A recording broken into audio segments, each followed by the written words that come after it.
Hello everyone, welcome back to our channel.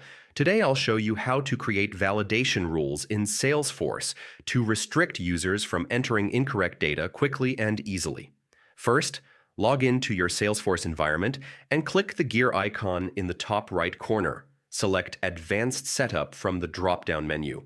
Next, use the Quick Find box and type Object Manager, then select it. This is where you manage all objects in Salesforce, like accounts, contacts, and leads. After that, pick the object you want to add a validation rule to. Once on its detail page, find and click Validation Rules in the left-hand menu. Now click the New button to create a rule. Give it a descriptive name, and if you want, add a helpful description. Then define the error condition formula. This sets the criteria that triggers the rule. To complete the setup, write a clear error message so users know why their input is invalid.